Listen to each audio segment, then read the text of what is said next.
Welcome to the Pelican Pod, a podcast showcasing our talented authors and illustrators and the books they create. We'll be exploring the moments in history that have inspired our books and the culture that makes them unique. This is Antoinette D'Alteris, PR and Marketing Director, and your host for this series. On this episode, we are exploring the art of Mardi Gras. Our guests today are float artist Rene Pierre, author of Carnival Noir, and visual artist Andrea Mistretta, author of Mardi Gras Parade of Posters.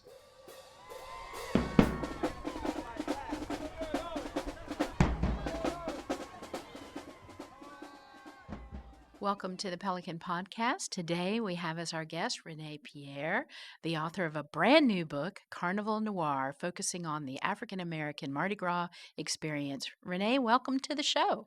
Thanks, Antoinette, for having me. We're so glad that you were able to stop by because I know this season is pretty tough for you. You're in the midst of craziness, creating backdrops and floats and all of that sort of stuff. So tell us a little bit about yourself. You've been in this field for a long time, but you're also an educator. Yeah, the professional portion of this has been ongoing for at least 30 years. Started out right out of high school, got a little job part-time with the Barth brothers, who were the builders of the World's Fair, 1984 World's Fair gates. Do you remember that? Right. The huge mermaids. Beautiful. They were made, Beautiful. believe it or not, out of paper mache and covered in roofing tar Oh my gosh. to create the Well, longevity. that made it waterproof. Yeah. So I was so enthralled by their sculptures, I wanted to work for them really bad. And at the time, they were just on cloud nine with being very innovative with parade floats. They were the first to introduce the self-propelled floats.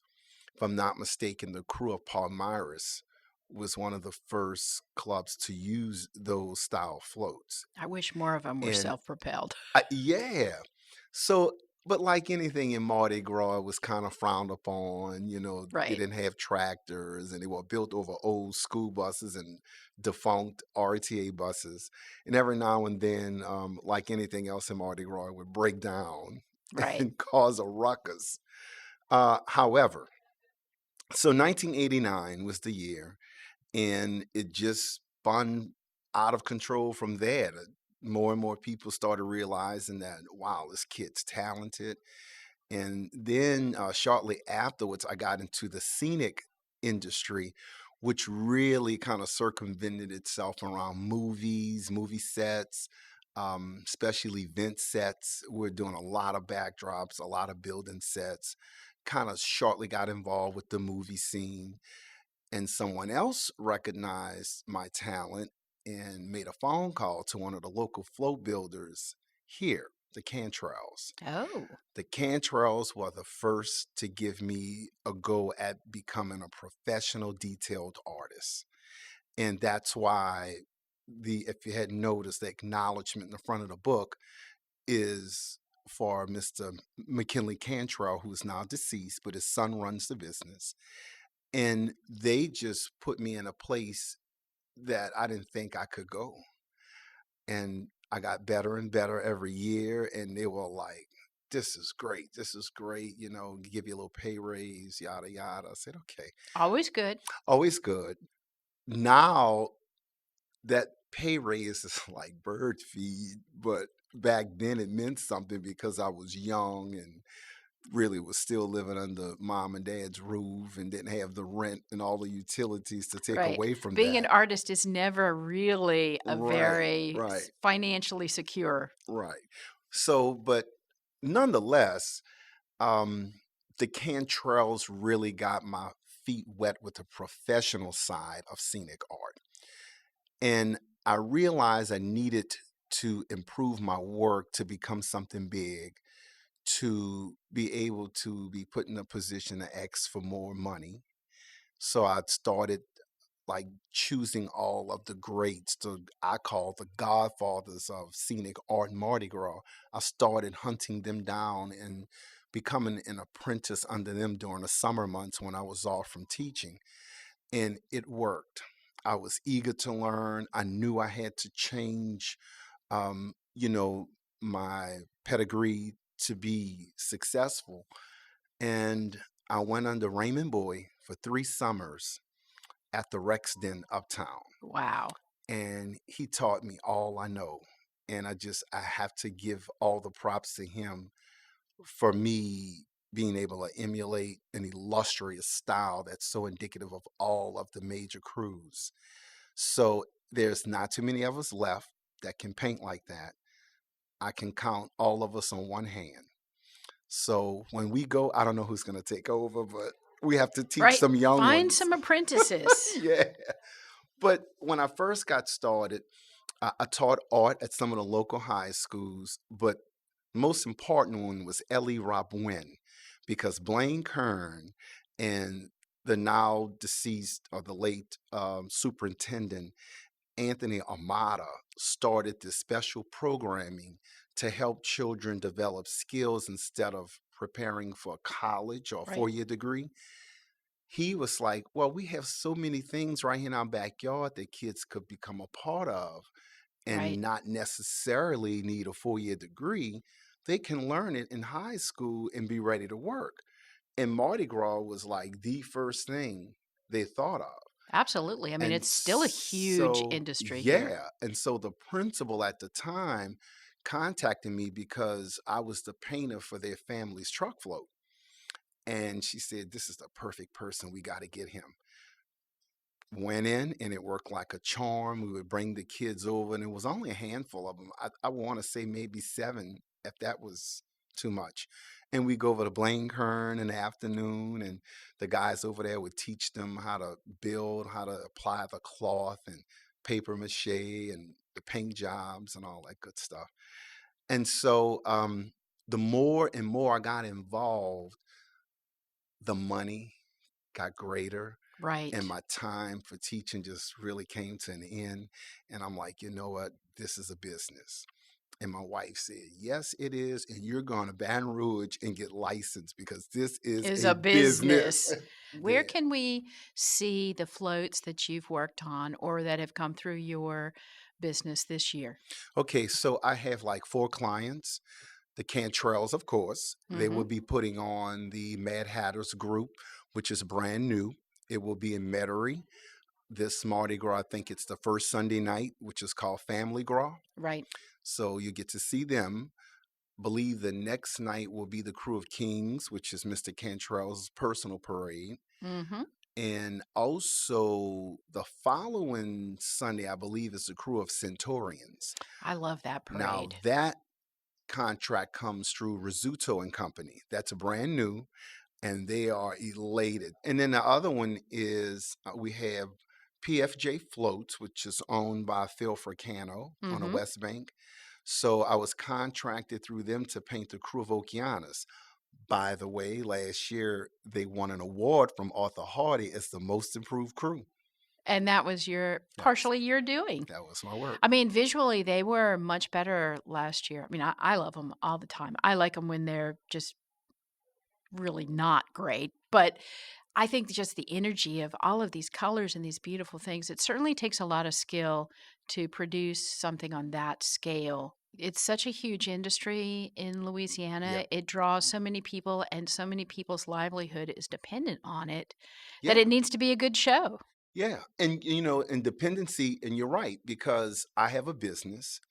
And the smaller flow builders are now going to the direction of sourcing everything out, Right. which makes so much sense. Yeah, they can't We do all everything. can't be a current company where we have millions of dollars to, employ, 120 people and put them on a payroll and pay taxes Or the space. in the space. So what the trend now is that they're sourcing everything out so that they can save money on the front end, like overhead, Right. all of that kind of good stuff.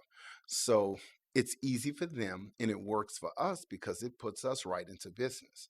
So all of the float builders that are not associated with the Kern family, they are the ones that commonly call and Right. they will say, hey, can you put in a bid for next year to paint whatever, 30 floats, Right. 40 floats, 20 floats. Some of them may just have 10 floats, but it works for me, and Inez. Yeah, absolutely. That's important because you have a family to support. Yeah. So you've been doing this all of these years. And one of the things that is really neat about this is that it's sort of a family heritage thing. So your dad did the same kind of things, not maybe not on the scale you're doing them. So talk a little bit about how you sort of inherited some of this influence and what he did that led you to where you are now. Well, my dad really was a fine artist. He didn't really do anything too much in the Mardi Gras industry, but his uncle John was the go-to guy, and he would always bring me there around carnival time because Uncle John, John Landry is Mm-hmm. his full name, made these intricate miniature floats out of wires and beads. Wow. And if Sort of like Teat Rex does now? Yep, and if you didn't remember, back then the beads that were tossed off of floats were hand strung, Right, so you can pull them apart and run something through the middle of them. right. So he took wire, like floral wire, and he would take all of these carnival beads and intricately hand string them over a structure he created Mhm. in the shape of these illustrious little Mardi Gras floats. And he would sell them. He would go out and sell them to some of the crews. And I'm like, that needs to be in a museum. Is there one in a museum? I'm not sure. I don't know. But he was my inspiration to do the little miniature paper Mhm. maches. Girl named Ifama Arson noticed my paper mache miniatures at someone's house who was a collector. Mhm. Called me in to do Jazz Fest of 1990 Mhm. in the Folk Art Village. I remember seeing some photos from that one. Yep. And that's how I got really started with the miniature paper maches. Well, that's certainly a great way to be introduced. It's a really different, it's a different swing that we've seen in the last few years about going back to handmade, going back to appreciating the artistry. And I think your book is a perfect example of that. Why it's so important to record these traditions that, in some cases, are gone. So, talk a little bit about the groups that you focus on in Carnival Noir.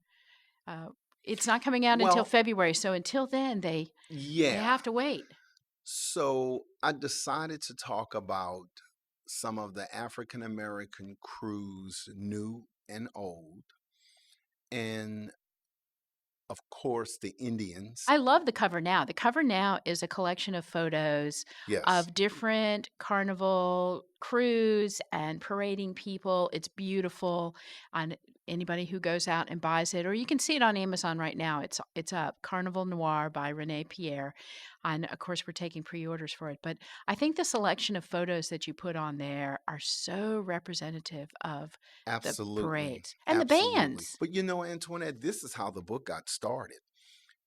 We were in the living room, we had guests come in from out of town, and I just they wanted to know about Mardi Gras, and I just started telling them so many stories from my grandmother, dad, mom, and those stories is what got the book started. And they were like, Renee, you know so much about You should all write of this this Mardi. You should down. write a book. And I went, ding, I'm writing a book. And so I just started asking my grandmother before she died the experiences that they had with my mom and her two sisters. They lived in the Lafitte housing projects, which is in the heart of Black Mardi Gras Right. celebration. And then I asked my dad, what did they do? And I started asking my uncle, well, how did y'all celebrate? And the stories was just so impactful. I said, you know what? This is some good meat and potatoes for Right. a book. So this is not a chronicle. It's not chronicalized. It's like really living room talk. Right. These are handed down legends and stories of what our forefathers went through. So grandmother would explain why my mom and her sisters would cry and run from the skull bone people on Mardi Gras morning. Right. or why our auntie would always say, "I know you Mardi Gras." There was something behind the meaning of that. And I just took all of the stories and put them together, and as factual as I could make it, wrote the book. It's a very compelling narrative, but it's also very personal because you really have talked about these people who are your friends and gotten these oral histories. I think that's one of the things that Pelican Publishing focuses on is getting these cultural histories and recording them so we don't lose them. And we were excited about this project, me in particular, since I knew you and your wife. Uh, really excited about having this project come in because it made sense for us. But it was a long time before we got to get the final thing, and you worked on it over and over again, and you've refined it and cleaned it up and changed it. And as you were working, things changed too. So, Right. so tell me a little bit about how you selected the photos and how many photos didn't make it in the book. Well, I think we went through well over 250 photos. This is the most compelling part about these photos. Every last one of those photos on the cover, except for Bo's mother at the top right, survived Katrina. Oh, that's amazing. They were left in a lockbox. My mother had 12 feet of water, standing water in her home in Gentilly. And the first thing I went for, Was the photos. so I went to the top of the closet and I went, they got to be in there. And I went, They're and there. untouched. I'm like, well, did the water get in here? Because they don't even look water damaged. It couldn't have, the Gotten in the water couldn't have box. went that high. Somebody was Even her saving them. marriage photos Wow. from 1965, they were all saved undamaged. So I took everything and I just started scanning and putting them on, back then, flash drives. Right. Now you don't have to do that. I think it's something else they Yeah, you call can it. put them all in the cloud. Right. So I just started saving and scanning everything I could possibly scan. I started finding great grandmother and Uncle Sabu, the Indian, who's in Mhm. there. I found all of those. And I'm like, this book is going to mean something because those photos survived Katrina. And so many people's photos did not survive.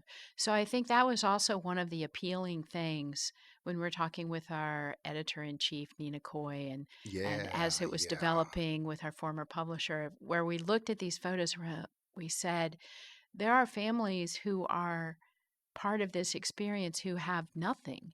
yeah. And this was a way to give back to the community as well as bringing very interesting material in. I mean, I think that anybody who sees it's going to enjoy it. I loved reading it, and I don't know any of these people. So it was compelling in that. And one of the things that came up as we were working on this book was how interconnected these organizations are, because you talked about the Mardi Gras Indians and you mentioned some of the walking crews and some of the second liners. So how did you put those together into a narrative that made sense? Well, I know, like, in the beginning, before we had fancy floats, there was the baby dolls, Right. the second liners, there was the Skull and Bones group, there was the Indians per se. So I said, you know what? That's a parade in itself. But they all knew each other. Right.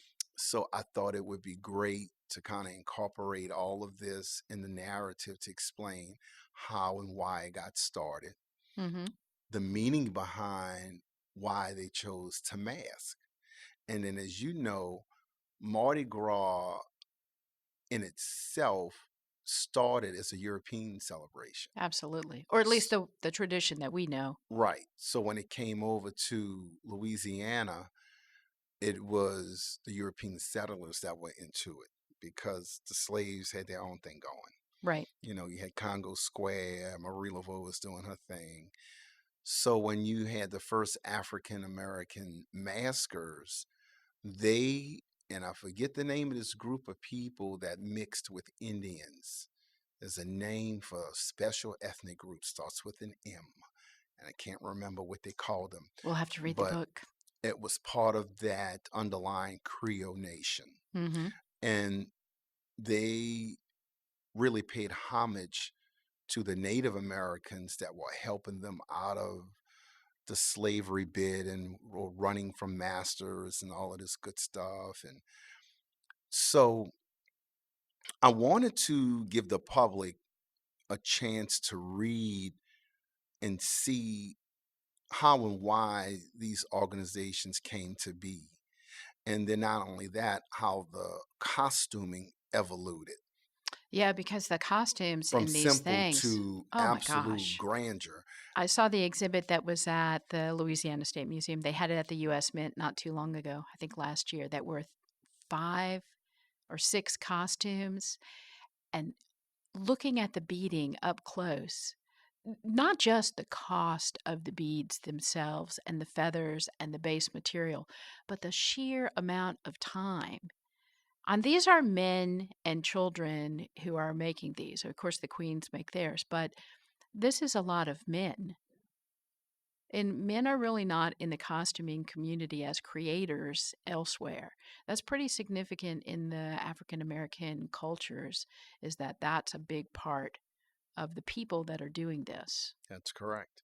And so then you have the evolution of blacks participating in the riding clubs. So when I was young, I just thought that, well, wow, maybe I can come up with a parading crew. At the tender age of 26, I came up with the idea to do Crew of Ashanti. Because of Ashanti, you have to realize a lot of proteges spawned off of that. If it weren't for Ashanti, there'd be no Ocean. I don't think the other crews would have thought to even do it. But now you've got Crew of Athena, you've got Crew of Femme Fatale.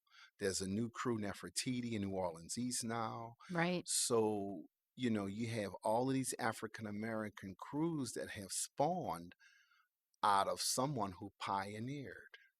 Because prior to that, the African American community was doing community parades, walking parades, and the few that did have floats, like Zulu, didn't have a regular path that they traveled. They were really kind of avoiding everyone else and wherever they got to go. But the changes that came about at that point, some of the things that you talk about in the book is how these regulations came into place during sort of the civil rights era and the repercussions of these things and how that changed the way Mardi Gras was experienced by the Black community. Now, you mentioned some of the second liners, and recently the movie Buck Jumping came out and was at the film festival and was really capturing these men and women's groups that dress in second line in communities every weekend in some cases. And you mentioned that you do things for them as well. So tell me a little bit about Yeah, that. the second line in organizations in which we call social aid and pleasure clubs, Right, that's a whole new ballpark. Never before have we seen this many second line in organizations parade at the magnitude of which the current culture is parading. They never had floats. Second lines was only one band and one group, and it would come out once a year. right. Not so much Now anymore. it has become a mega just celebration in business because they're using mini floats. They have more than one group. They're inviting more than one band. It's becoming full-fledged parades through their neighborhoods. How I got involved, one of my friends just recognized that, Rene, you can do these floats better than what they've been getting. I think you better build one. And that's all it took. And that, in this Word of city, mouth. Yeah, you got to see something one time. And if you like it, it's all over the internet and Facebook right. and Instagram. It's So amazing how quickly it goes. yeah, because my wife, who really runs the front office, she's getting flooded with phone calls for next year. And the reason being is because we built the float latently and we were too late to get in for this year's marching parades, scheduled parades, but they have already begun to book us for next year. I think that's what people who don't live here or participate in this don't understand is how much planning. I mean, we had our parade January 6th for Joan of Arc, and we started before the parade planning for 2021. Yeah, yeah, it really is 365 days. It Exactly. really is. Just like our paint floats you around and people don't realize that you painting in the summer. Yeah. Yes. My buddy Frank, who I used to be on a police force with, he really encouraged me. He's like, build it and build it now. You Right. got to get your talent out there. You ought to see what they're renting. You could do this. I think something else that's really interesting that we're looking at with this book too is you talk about these communities and these people as your friends, and you bring it back around. You talk about them in the context of the city and how it's changed. And I think that's really interesting. Is there anything in the book, as we finish up, is there something in the book that you think is like the one takeaway that maybe no one knows about? Well, I think that the female participation is something that has become really pertinent these days because there was never a place for them in the past. Mardi Gras was very chauvinistic. The purists did not want all of that, but the pioneering women stood their ground. Iris and Venus was the first, but then look what came afterwards. The women now are really ruling Mardi Gras Oh, you with can't beat Muses Muses and and Nick Nicks. and all of these other clubs coming on board. To be honest with you, they're outshining the men, you know. Well, we as women tend to do that. So, So, um, but then again, too, when we talk about the women and we talk about African American women, here's the thing. For some reason, you can tap into uh, the lottery of women who can afford to become a part of these clubs than men. These women have grand jobs. They're principals over schools. They're superintendents. They're bank CEOs. They're marketing directors in big firms. And I don't know what happened to all of our men in that, but it's very strange that you can start a super crew and get and tap 1,000, not just women, African American women. And you exceptional and you women. have a crew. But if I try to do that and try to tap 1,000 African American men, it won't work. Well, we'll see if it works or not in the next few years because we're going to be watching. But right now, we're going to be watching for Carnival Noir to come out mid February before Fat Tuesday. It'll be on the shelves. It's available for pre order now. And once again, thank you, Rene Pierre. No problem. Anytime, Antoinette. This was great.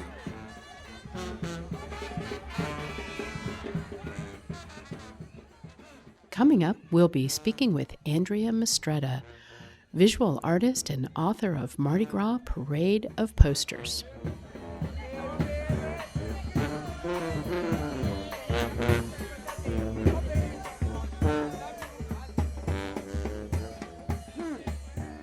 Today we have with us Andrea Mistretta, a fine artist and the author of Mardi Gras Parade of Posters, a celebration of 25 years of her poster art of Carnival.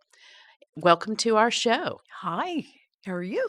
So far, I have a little bit of a froggy voice, but we're going to get through this. You're a trooper. So, Andrea, we've known each other a while, and you come down to New Orleans for Mardi Gras almost every year. Yes, every year. So, tell us a little bit about your background and how you ended up from New Jersey to New Orleans. Well, I've loved drawing ever since I was 3 years old. I just would draw, go through copious amounts of paper that were left over from my father's shop. He was a screen printer, and he had his little shop in the back of our house, and that's how I got my start. Actually, was in art. Was I worked with my father in his shop when I was 8 years old, and anyway, I continued with art, and I had a great interest in fantasy art colorful things, and I actually wanted to be a theatrical costume designer.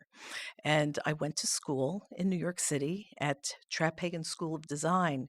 They had a specialty in period dress and period costume design. And so that kind of whet my appetite for what was to come. I had an awareness of New Orleans through my grandfather and my parents, who loved the music of, they loved jazz. And Louis Armstrong, Louis Prima, Right. you All the know? greats. So when I was in the shop surrounded with making art, doing art, drawing, I was listening to music of New Orleans. When I got to New York to Bacon School of Design, um, I met up with friends, other students that came from New Orleans, and they started to tell me about New Orleans, and so I had a fascination. I did a painting called Mardi Gras, Mercredi de Cendre. That was my first painting. And a friend of mine was on a trip to New Orleans, and the starving artist that I was, when I had that painting, the Hmm. first painting, I gave her a Polaroid picture, believe it or not. Back in the day, Back in the day, yes. right? Yeah. As a matter of fact, it's in the book. And she came here and went to Margarita Bergen's gallery, Oh, yeah. and she showed her a picture of this Polaroid. And Margarita recognized it right away as being a potential poster and called me up and said, "Darling, I would love to publish this painting." I was looking to sell the original art, but she thought that it would make a nice poster. And she was right. Yeah, yeah, it was the start of something. At the time, I'm kind of going a little fast forward from my teen years into the time that I first created the first painting, Hmm. which wasn't designated to be a poster. I didn't Right. realize that there was a poster market in New Orleans. I was just hoping to come to New Orleans at some point in time. So Yeah, you could get there by your paintings. yeah, We're gonna have a well, show. well, My it painting's gonna turned be out here. to be my ticket to come to New Orleans, Yeah, the literally, it posters. was. At the time that Margarita contacted me after seeing that Polaroid, uh, I was a member of the Society of Illustrators in Hmm. New York City, and I was having a solo exhibit of my work, and that original painting was in that show. Um, there was a paper mill that had just come out with their new paper called Mardi Gras. And so I contacted them and said, "Would you like to make a promotion for your company, Right. for your Mardi Gras paper?" And this is all happening at the same time that Margarita sees the Polaroid, Right. and this paper promotion from this paper mill becomes available. I put him together, and that's how the first poster started, with Margarita and her brother Lorenzo publishing it. Right. And that was 1986. That's an amazing story because you capitalized on a time period where it was easy. It wasn't easy, but it was still possible to get into the marketing in corporations where they did these kind of things. And Yes. this convergence of these really disparate, different people. It's amazing how that first Yeah. one came to be. Yeah, yeah, it was good timing, and little did I know that here in New Orleans, starting in the '70s, there was an art poster commemorative art market that was burgeoning, um, and that was in the '70s, actually in, like, '76 or so. The Exactly. first Mardi Gras poster was produced, a serigraph, which is actually my background in serigraph. My father Mhm. did screen print serigraphs, Right. and that was produced by, George Burke, the artist. And anyway, one thing led to another. There was the Mardi Gras commemoratives, and then there were the Jazz Fest poster commemoratives that became so popular. Right. They were Huge collector's affordable, market now. fine art that collectors that came to New Orleans could take a piece of memory, their memory or culture, New Orleans culture, back with them, finally produced works. So, anyway, over those years into the '80s, the market kept becoming more popular. More people were getting into it. I didn't realize that, but Margarita realized it. And that's when that fateful Polaroid shot, really, opened the door. And so what happened was when she found out, Margarita Bergen found out I was having the exhibit, she said, "I'm going to come up and throw a reception for you at the Society of Illustrators." And that she did. She and her brother flew up and did an introduction of that first poster that they published on the paper from From the the Mardi. paper company, Linweave Fine Papers. And after the reception, the morning after, they flew me for my first trip to New Orleans, and I can't even describe to you how magnificent it was. My first day in New Orleans, and With she Margarita with Bergen. Margarita That's a Bergen. big deal. Yes, yeah, with Margarita, her brother, and I, the three of us on the plane, flew down into New Orleans. And at that time, I stayed with her. She lived across the street from Cafe Du Monde on the Mhm. lower Pontalba Right. building on the third floor. And to wake up that morning, my first morning, and see Cafe Du Monde and hear the sound of the calliope and the horse-drawn And be right carriages there at in the Jackson front, Square. and just standing on the corner on the balcony and seeing a span of Jackson Square all the way to the Presbytere. It was Right. something that I'll just never forget. And that's from that point, she set up a table with 500 posters for me to sign and number. And that's why she brought me down to do the signed and numbered edition, which sold out immediately. At that time, that's the kind of thing that was happening. Right. Uh, uh, Posters like that were flying out the door. Now, there's no official poster. There were a lot of artists doing posters, and we never knew that we would be doing a poster every year. As if it worked one year, we would do it again the next year.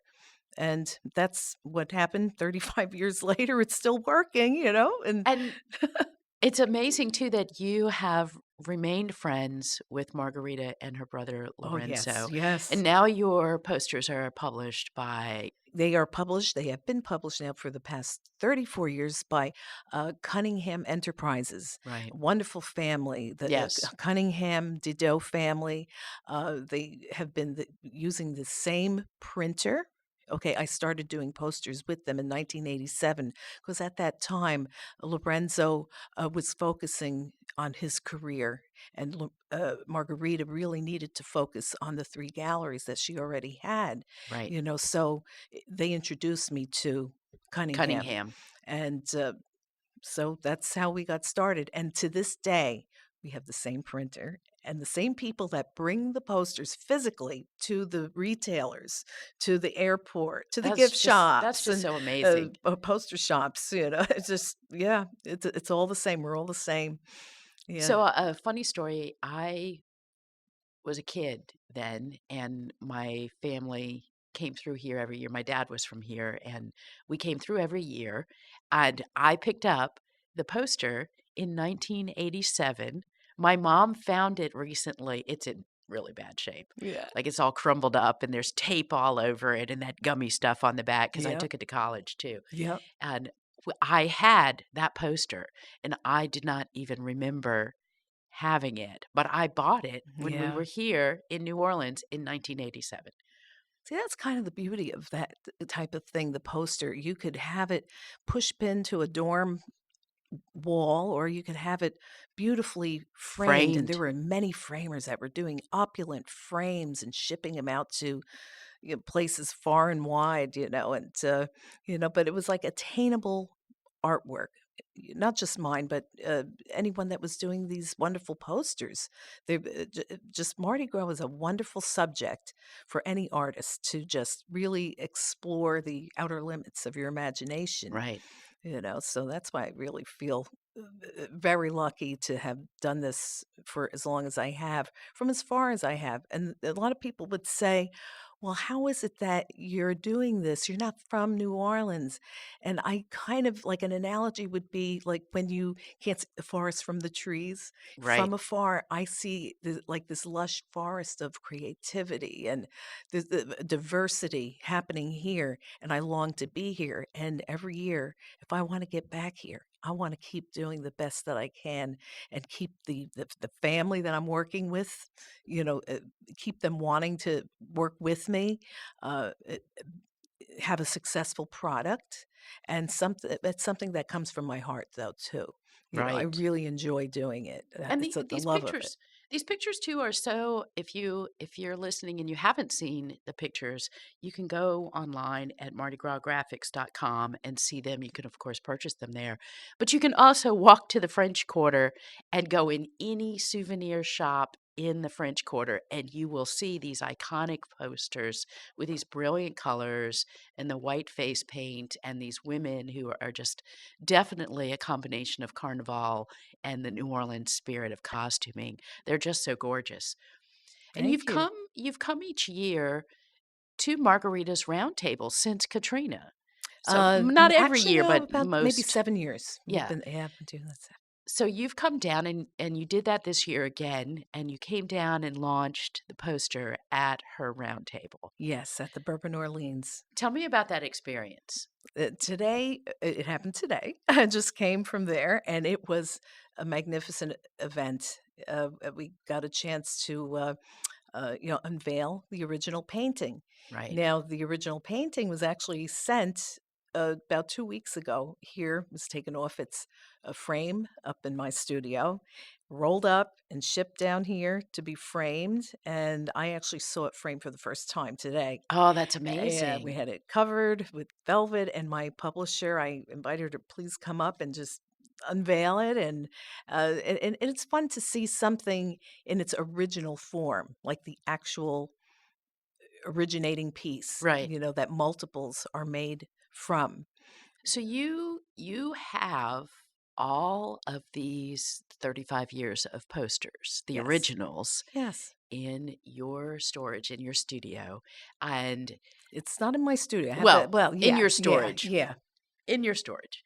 And one of the things that's amazing about that is that you do have the originals. And this is, as we talked about a little bit earlier, the longest running art poster series in a Mardi Gras series from a single artist. And not only is it the longest running for a single artist, but you own all of these. So it would be so amazing if we could work out doing an exhibit of these posters. And as you said, they could come home to Yes. New Orleans to be exhibited as a collection because they certainly, your style has changed a little bit as the years have gone by, but you still keep that iconic pop art feel to it that's just so amazing. It's intended to appeal to a broad audience, a wide demographic. It's the kind of art that just comes from the heart. Uh, Coming from the North, we experience not having a lot of color, especially in the winter months. Mardi Gras was something that I needed too.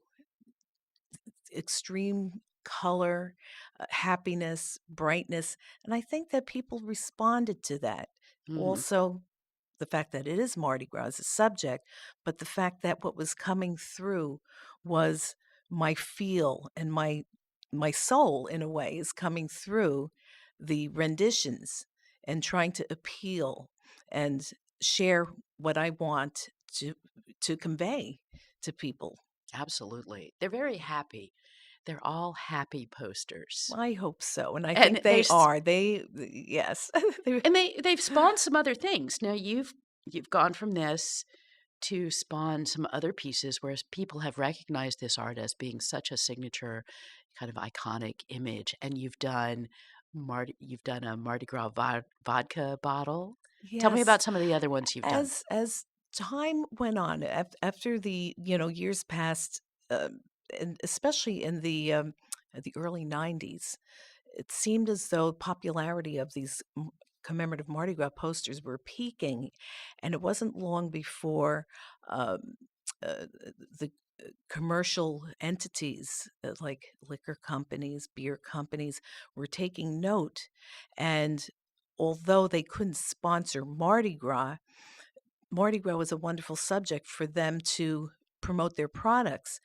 And they would contact me. There would be Heineken USA, I've had a Miller Brewing Company, several various companies, even makeup companies, that wanted to convey a sense of Mardi Gras and authenticity to Mardi Gras would contact me because my work Has gave become that. so iconic. Yeah, it was associated, because it was seen, it was ubiquitous. People would see it in so many places that Mhm. it almost appeared to be official, but it was never ever promoted as being official. But it had the sense of authenticity, Right. and that became valuable to these companies.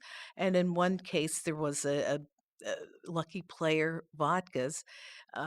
They contacted me to design a bottle, 2 bottles actually. One was the Mardi Gras King Cake vodka bottle, which was an anamorphic design, where you would fill up the bottle with liquid and then it would b magnify Right. the It image shows the hidden image on the inside, inside. yeah, and the other I one have was that Fleur. bottle. Oh, okay.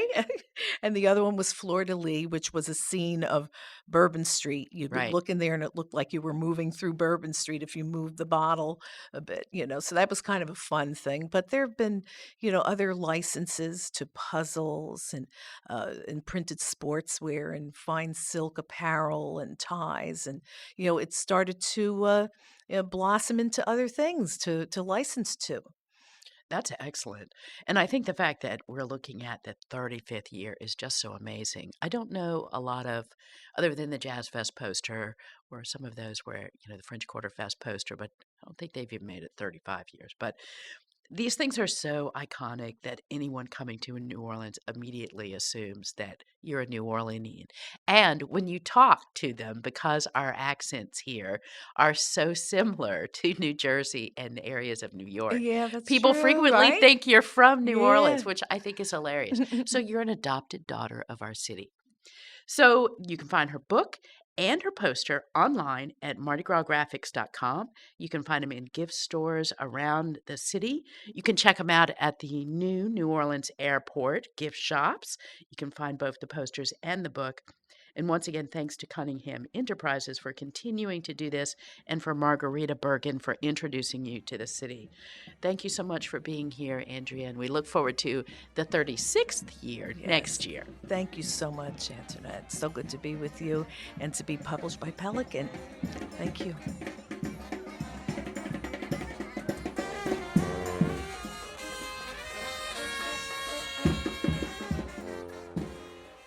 Thank you for listening to the Pelican Pod.